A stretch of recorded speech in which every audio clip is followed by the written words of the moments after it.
May 12, 2019, 6:40 a.m., Blue Ridge Parkway, milepost 395, Asheville, North Carolina. The sun breaks the tree line. Traffic is light. Renee Callahan, 48, does not answer her phone. She planned a short ride before brunch. Her husband says she left early. Her daughters wait for a text that never comes. Rangers log calm weather. No storm, no closure, no warning. What happened to Renee between 6:40 and 8:10 a.m.? 3 years later, an unrelated search will point back to this morning and this milepost. The timeline will not hold the same shape. A familiar object appears in the wrong story. Renee's life looked settled from the outside. She taught part-time at a local outdoor center. She logged her routes, tracked heart rate, and sent check-ins. She knew the parkway rules and the trailheads by number. At home, her family calendar listed Mother's Day plans and a late afternoon video call with her sister in Ohio. Elena and Brooke, both in their 20s, were driving back from Charlotte. They expected coffee and pictures. They expected Renee. At 7:05 a.m., a neighbor's camera recorded Derek Callahan's truck heading south. He would later say he went to a job site near Hendersonville. He said he did not see Renee that morning. He said she was already gone. The timestamps will matter. The cell towers will matter more. By 8:30 a.m., the first missed call turned into 5. Elena texted the family group. Brooke tried Renee's Garmin app. No reply. The outdoor center left a voicemail about a Monday training. It was routine. It now reads like a clock striking an empty room. Dispatch entered a welfare check at 10:12 a.m. Deputies knocked and waited. The house was orderly. Her car was in the drive. Her riding shoes were not in the mudroom. A bike route sat printed on the counter with 2 dots circled in pen. The dots do not match the morning's claim. This is a case about a narrow window and a broad landscape. It is about records that disagree by minutes. It is about a family's version of a Sunday morning and the parkways. Something small, logged and dated, will pull at the first thread. We start where time stops looking simple. Renee Callahan grew up in Durham and moved to Asheville in 2011. She married Derek in 2000. Friends called the marriage steady. Others called it tense. Renee kept details private. She worked part-time at a regional outdoor center. She handled first aid classes and route planning. She tracked mileage and calories. She sent check-ins after every ride.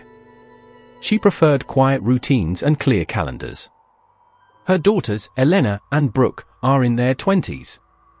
They lived nearby and visited often. The family shared a group text for logistics. It reads like a ledger of ordinary life until May 2019. Medical records show a past surgery in 2017 and regular follow-ups. She cleared her last appointment in March 2019. She used a Garmin watch and an older iPhone. She saved her routes to a laptop at home. She kept a printed binder of maps by trailhead. She logged weather notes by date and time. She did not skip those habits. She did not miss agreed check-ins. The pattern matters because it rarely breaks. Money was simple on paper. The couple had 1 joint account and 2 credit cards. Renee kept a separate savings account open before the marriage. Statements show modest balances and predictable bills. A single oddity appears in late April 2019. She withdrew $1,200 in cash and bought a prepaid phone at a store near Biltmore Avenue. There is no record that she activated it. The receipt sat folded inside a cookbook in the kitchen. Her sister said Renee hid things when she was stressed. She hid them in plain sight. Renee told a coworker on May 8 that she might scale back hours. She said she wanted more morning rides while weather held. She said weekends would stay for family. She booked a June clinic and marked 2 weeks of travel in July. Nothing suggests she planned to leave Asheville. Nothing suggests a sudden break. If you follow complex missing person timelines, consider subscribing for verified updates as we move through the records. The daughters describe Renee as predictable and careful. Derek describes her as independent but private. Both versions can be true. Only one explains a prepaid phone that never called anyone. One number in her notes does not match any contact. Renee set her alarm for 5:45 a.m. on May 12, 2019. Her iPhone alarm log confirms it. The kitchen motion sensor recorded activity at 6:07 a.m.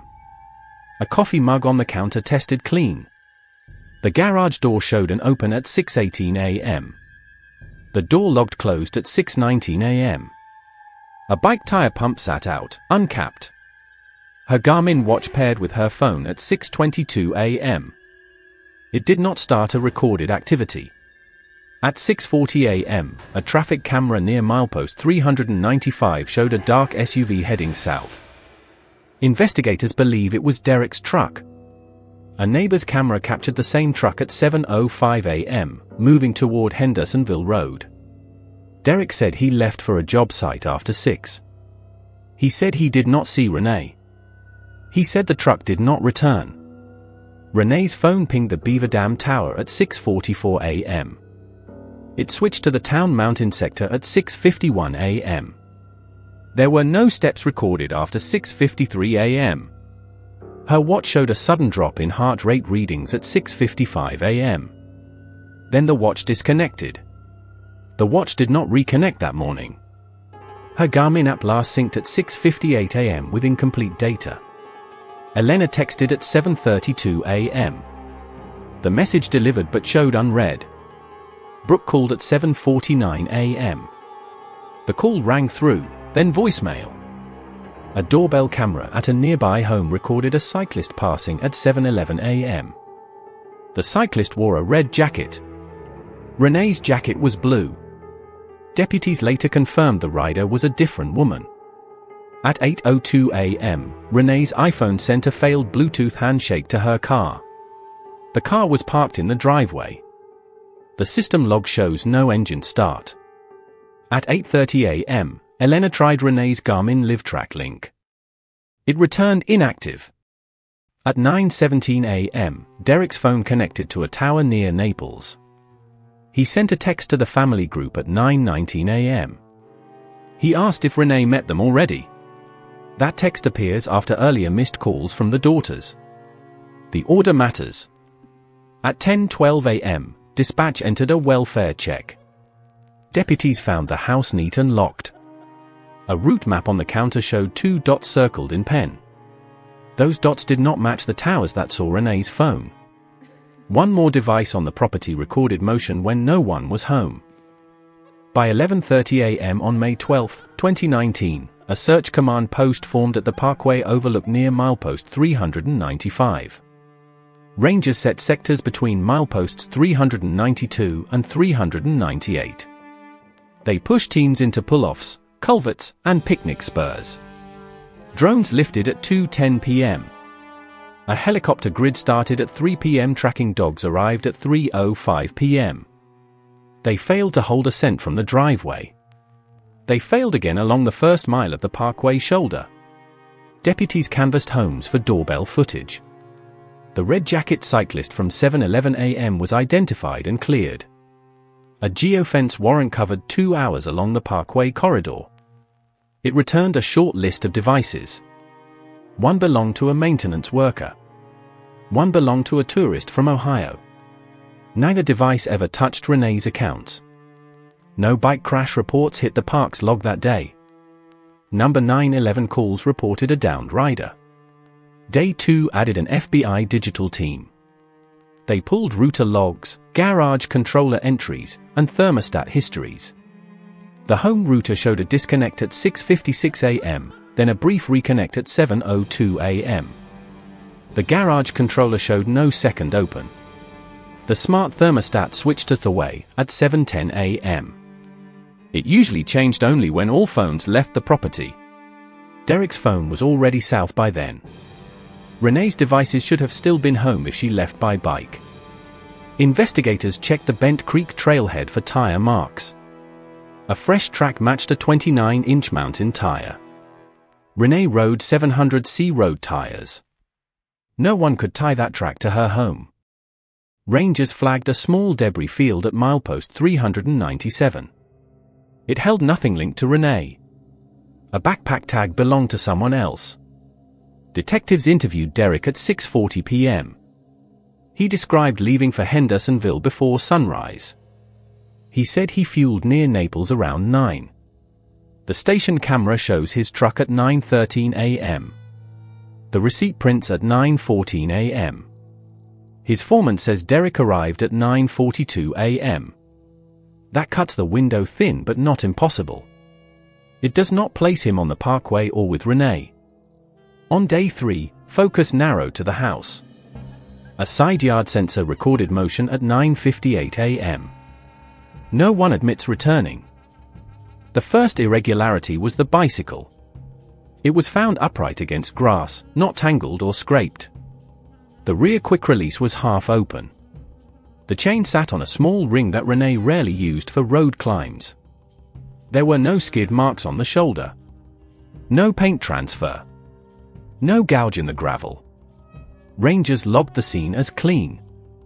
Photographs show the front tire angled like a pose display, not an accident. The second irregularity arrived 2 days later. A helmet turned up near a turnout south of the mapped route. It had no obvious impact damage. It carried dust but no fresh soil. DNA swabs recovered Renee's profile, which is expected. Swabs also showed a trace from an unknown contributor that did not match family. The turnout had already been walked on by volunteers. Chain of custody began late. The location did not match the early phone towers. Inside the house, the garage floor looked washed. A power washer sat coiled but damp. The floor drain held diluted cleaner. An outlet meter showed the shop vac pulling power at 7:08 a.m. The garage controller showed no door open at that time. A small smear on the door jamb tested as household paint. There was no blood detected in the visible areas. A tire pump lay out with the cap missing. The cap later turned up in a kitchen drawer. Derek's truck bed liner looked recently rinsed. Photographs from May 6 showed mud in the grooves. Photographs on May 12 showed a uniform wet sheen but no debris. The foreman said the crew used the truck for hauling stone the prior week. Derek said he washed the truck on Saturday. A neighbor heard a motor running in the driveway at 9:58 a.m. The side yard sensor recorded motion at the same minute. Derek denied returning home. Renee's phone toggled Find My off at 6:59 a.m. The router logs show a reconnect at 7:02 a.m. An Apple ID login originated from the home Wi-Fi within that window. The prepaid phone packaging in the cookbook matched a device activated on May 9. Its number pinged once at 6:47 a.m. near Town Mountain Road. The call was a hang-up to a contact labeled L. The bicycle did not tell a crash story, it told a placement story. Renee's routine left a trail inside the house. The bedroom showed a made bed and a folded throw. Her phone charger sat on the nightstand without a cord attached. The closet door stood ajar. A blue windbreaker was missing. Running shoes were stacked in pairs, but her riding shoes were gone. The bathroom sink showed toothpaste residue from early morning. Nothing looked forced. Nothing looked ransacked. In the kitchen, a printed route lay beside a pen with fresh ink on the tip. The mug on the counter tested clean for recent use. The dishwasher ran a cycle at 6:21 a.m., confirmed by the smart plug. A pantry shelf held the prepaid phone packaging and a small receipt for cash. The cookbook where the packaging was hidden showed no prints on the glossy page edges. Someone wiped it or used gloves. The binder of cycling maps was in order by trailhead. 2 tabs were dog-eared, milepost 394 and milepost 397. The garage was the real scene. A bike stand sat in the corner with no smear or drag marks. A wall hook usually held Renee's helmet, but it was empty. A power washer hose was still damp. The shop vac recorded a drawer at 7:08 a.m. The floor drain grate lifted with a finger.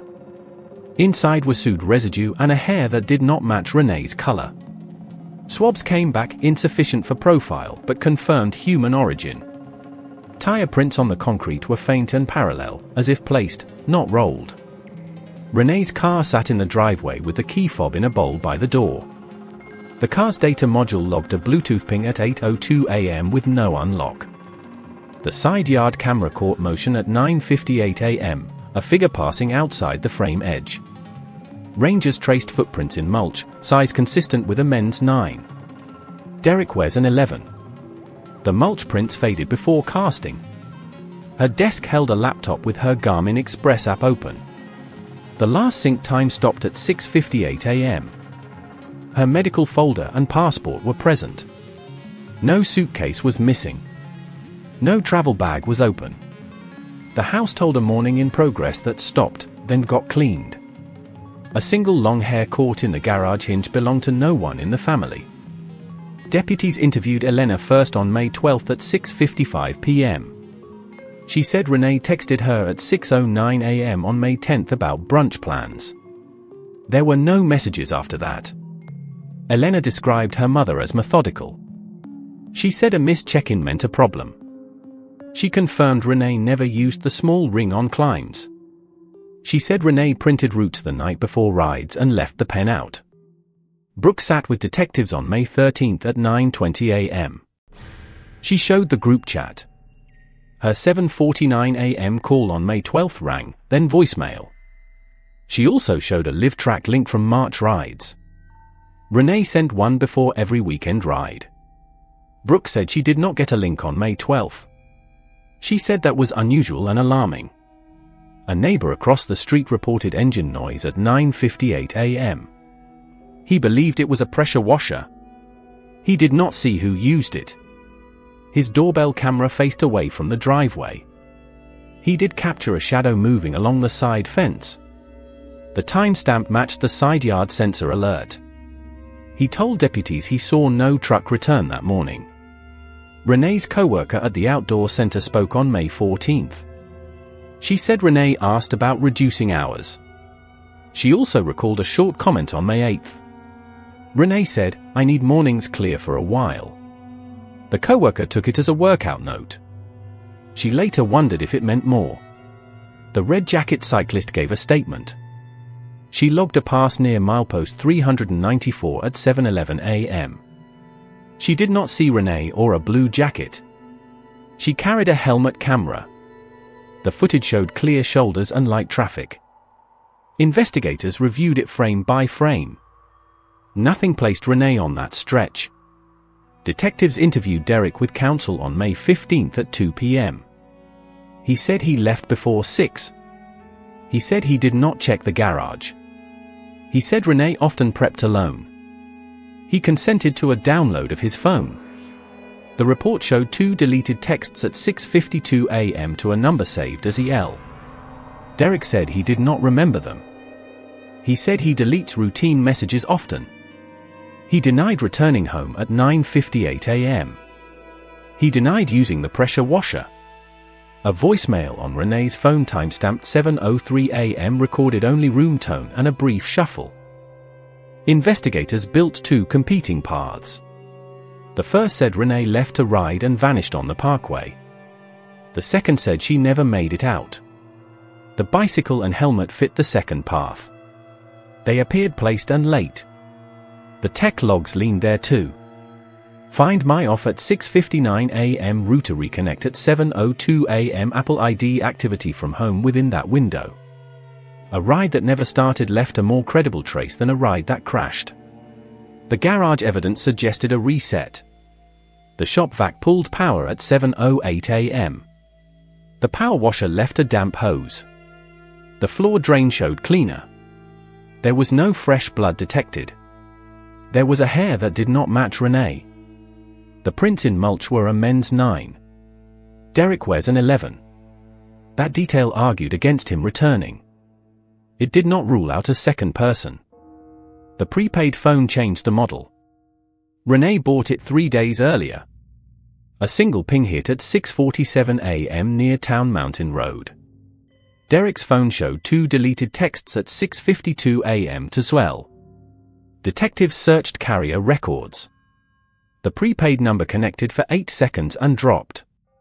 It left no text thread. The name L existed only on Derek's phone. He said he did not remember who that was. He said he deletes often. The side yard motion alert at 9:58 a.m. forced another question. The neighbor heard an engine. The system flagged movement. Derek denied returning home. The truck did not appear on the street cameras. A person on foot could have moved behind the fence line. A small pickup could have used the alley. No video confirmed either route. The missing center is the gap between 6:55 a.m. and 7:10 a.m. Detectives tested a staging theory. A person cleans the garage and removes gear. A bike and helmet get placed later along the corridor. A phone gets silenced, then briefly wakes on the home Wi-Fi. A prepaid device touches a contact and dies. It explains the neat house and the wrong dots on the route. It also demands a helper or a short return. Both paths still stand. Only one explains why the helmet traveled farther than the phone ever did. Detectives widened the grid beyond the parkway. They pulled license plate reader hits from May 10th to May 13th across Buncombe and Henderson counties. A white Tacoma with a partial plate appeared near Town Mountain Road at 7:06 a.m. on May 12th. It reappeared near milepost 397 at 9:41 a.m. The owner was a landscaper from Weaverville. He was in Florida that week. His brother had the truck. The brother's phone placed him in Black Mountain at 7 a.m. The plate hit was likely a read error. Bank records showed a $62 charge at a hardware store on May 11th. The receipt listed cleaner concentrate and disposable gloves. The store camera showed Derek paying cash. He admitted the purchase and said he cleaned the garage seasonally. A second receipt from the same store at 7:32 a.m. on May 12th documented 2 hose gaskets. The camera angle missed the buyer's face. The clerk recalled a dark cap and sunglasses. An email from a trail camera vendor hit Renee's inbox at 6:31 a.m. on May 12th. It was an automated motion alert. The camera was registered to the outdoor center. It monitored a storage yard in East Asheville. Police checked the yard and found nothing disturbed. The alert time still mattered. It helped fix what Renee was doing when notifications arrived. Carrier records for the prepaid number showed 1 outbound ring at 6:47 a.m. to a number ending 1429. Derek's phone had a deleted contact with that ending. The name line showed only Hell. The 1429 number was tied to a disposable phone purchased in April in Greenville, South Carolina. That phone went dark on May 3rd. It had no subscriber information. It left only tower footprints along I-26. A private camera at a church lot captured a cyclist at 6:59 a.m. The rider wore a blue jacket but a different helmet model. Investigators traced the rider and excluded her. A second camera on Craven Street caught a dark SUV bed with a large plastic bin at 9:55 a.m. The plate was unreadable. Derek denied owning a bin like that. The foreman said the crew used stackable bins for tools. One more camera along the French Broad showed a shadowed figure with a bike frame at 9:47 a.m., moving against traffic. On May 18, 2021, deputies arrested Derek Callahan at his job site in Henderson County. A grand jury indicted him for first-degree murder and evidence tampering. The warrant cited the staged bicycle, the helmet found late, and the garage cleaning. It relied on router logs, device activity at 6:59 to 7:02 a.m., and the prepaid phone ping. Prosecutors argued Renee never began a ride. They said the scene at the parkway was arranged. At the first appearance, bond was denied. The judge cited risk of obstruction and a pending search for Renee. Discovery began within 10 days. Defense counsel moved to suppress the geofence returns and find my records. They argued the warrants were too broad and lacked particularity. They challenged the helmet's chain of custody and the unknown DNA trace. They said volunteers contaminated the turnout. They said a no-bodied case needs cleaner evidence. In August 2021, the court held a day-long hearing on digital evidence. An FBI examiner walked through the 656 disconnect and 702 reconnect. He explained Apple ID tokens and router handshakes. The defense called a private consultant who raised spoofing and clock drift. The judge took it under advisement. Meanwhile, prosecutors filed a motion to admit Derek's deleted texts to L. They argued they showed consciousness of guilt. Defense said the texts were routine and incomplete. Financial records entered with a stipulation. They showed the hardware purchases and the Saturday truck wash. The state introduced photographs of the bed liner on May 6 and May 12. The difference looked obvious. The defense said a wash proves nothing in spring. A neighbor testified about the engine noise at 9:58 a.m. A detective tied that to the side yard motion alert. No camera placed Derek at the house at that minute. The argument came down to the window between 6:55 and 7:10. In January 2022, the judge suppressed a portion of the geofence data but kept core entries. The helmet came in with a cautionary instruction to the jury. Trial was set for April 2022. Prosecutors still lacked a primary scene and remains. They said the circumstantial case was strong. The defense said the state had theory, not proof. 2 weeks before jury selection, a new search lead changed the posture of the case. 2 weeks before trial, search teams shifted to a utility project south of Arden. A county crew exposed old drainage lines near an industrial park. Ground-penetrating radar marked a dense anomaly at 3 feet. Detectives halted work and called a state team. The dig produced clothing fragments and a bracelet like one Renee owned. No remains were recovered. No bone confirmed. The DA moved to continue. The judge denied a late delay without a stronger showing. On April 8, 2022, prosecutors dismissed without prejudice. They cited an ongoing search and unresolved lab testing. They said the case needed a primary scene. They said the new lead could supply it. The court released Derek the same day. The judge ordered preservation of all evidence and barred parties from destroying devices. Derek's counsel called the dismissal proof of overreach. The DA called it a pause. Discovery orders stayed in place. A parallel civil hold froze Derek's truck and tools. The state lab reported the bracelet's metal matched Renee's purchase records, but not uniquely. Trace soil on the fabric matched the industrial park's fill, also not unique. The helmet's unknown DNA profile remained partial and unusable. The prepaid phone records yielded no new subscriber data. The 1429 number stayed dark. Investigators convened a special review with the FBI and state police. They reweighted the two paths. They emphasized the short window from 6:55 a.m. to 7:10 a.m. They mapped every sensor and camera within a mile of the house. They found no fresh footage and no new witnesses. They pulled service tickets for the alley behind the property. A contractor logged a pothole patch on May 9th. The work order placed a compact roller on the block at 6:30 a.m. That introduced a small third path. A stranger's vehicle and equipment passed the house around the critical window. Elena and Brooke released a statement asking for patience and measured reporting. They asked anyone with a private camera on May 12 to review clips. The outdoor center held a quiet vigil at dusk.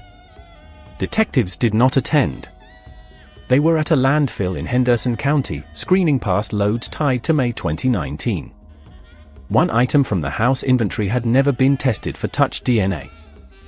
After the dismissal, the case shifted into a public fight over process. The sheriff's office kept a dedicated tip line. The DA formed a review team with state police and an FBI analyst. Derek filed a notice of claim for malicious prosecution.